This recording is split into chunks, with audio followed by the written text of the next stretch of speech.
Welcome to the lecture series of Basic Electronics Engineering. In the previous video, we learned about the two different types of extrinsic semiconductor materials, that is N-type and P-type semiconductor material. But it is not possible to manufacture any type of device using only P-type or N-type. Instead, we have to use them together. So let us see the effect of operating them together. So in this lecture, we are going to study the p-n junction formation in detail. The learning objectives of this videos are: the students will be able to understand the formation of p-n junction, the formation of depletion region, and the concept of barrier potential or the junction potential. Prerequisites for this lectures are: you should know the semiconductor basics, especially what is N-type semiconductor and what is P-type semiconductor. Also, you should know the concept of diffusion. Now let us understand how the formation of p-n junction takes place.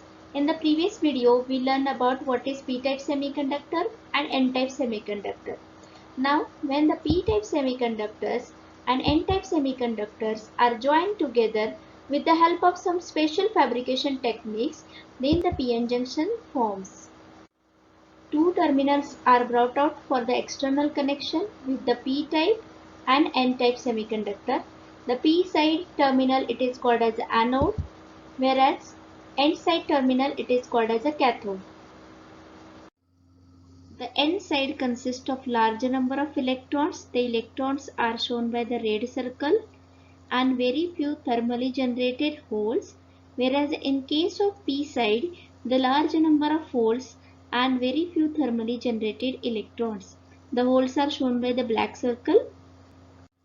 Thus the electrons are the majority charge carriers, whereas the holes are the minority charge carrier in case of n region, whereas the role exactly opposite in case of p region, that is holes are the majority charge carriers and electrons are the minority charge carrier in case of p-type semiconductor.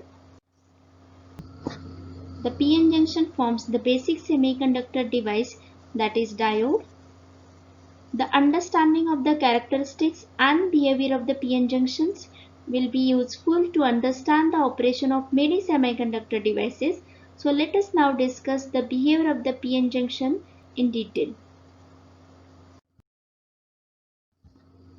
Now let us revise the diffusion process which we learned in the previous video.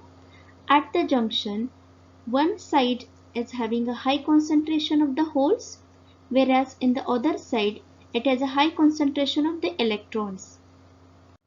Due to this, the concentration gradient is created across the junction and this process is called as a diffusion.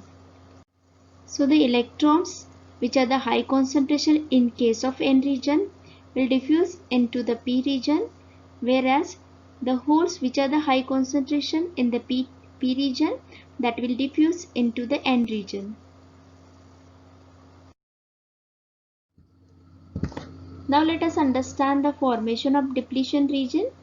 Look at this diagram. There is no external voltages applied between the terminals of p-n junction. Hence the p-n junction is said to be unbiased. As external DC battery is not connected, we can say this is as an unbiased condition. The free electrons from the N side will diffuse into the P side and recombine with the holes present here. So each electron diffused into the p side will leave behind a positive immobile ions in the n side, whereas the electron which is combined with the holes on the p side, an atom which accepts this electron, it loses its electrically neutral status and become negative immobile ions. For example, let's say this atom number 1 and 2 are converted into the positive ions, whereas the atom A and B are converted into the negative ions. Now let us study the barrier potential or the junction potential.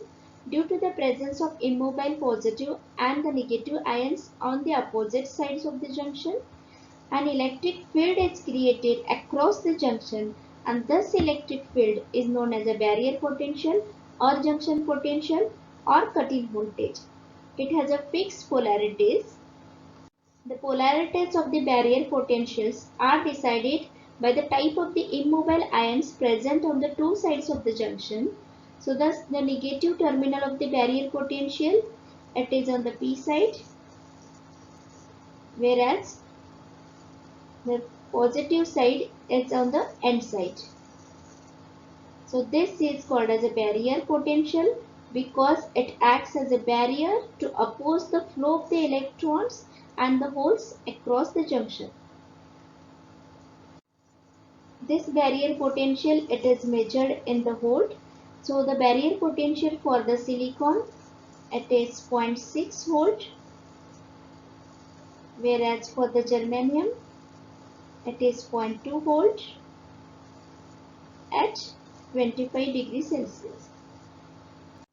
So simply the barrier potential, it acts as a barrier or the wall which does not allow the electrons and the holes to cross the junction.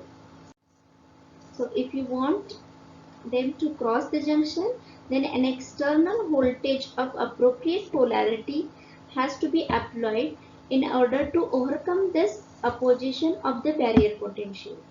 Then only the flow of the electrons and the holes across the junction can restart again. The factor which decide the value of the barrier potential, that is semiconductor material used, silicon or the germanium, the intrinsic concentration of the silicon or the germanium before doping, and the level of the doping on the P side and N side, and the temperature. The penetration of the depletion region into the P or the N side depends on the doping levels of those sides. If both the sides are equally doped, then the depletion region penetrates equally on the both sides as shown in this figure. But if the P side is lightly doped as compared to the N region, then the penetration of the depletion region, that is more in the P side.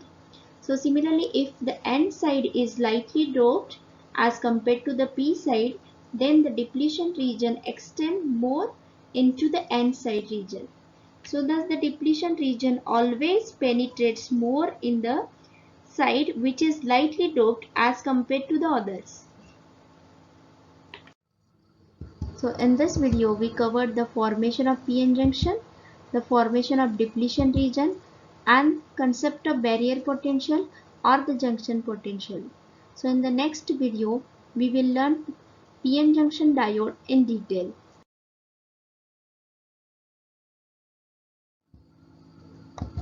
These are the reference books which are used to create this video.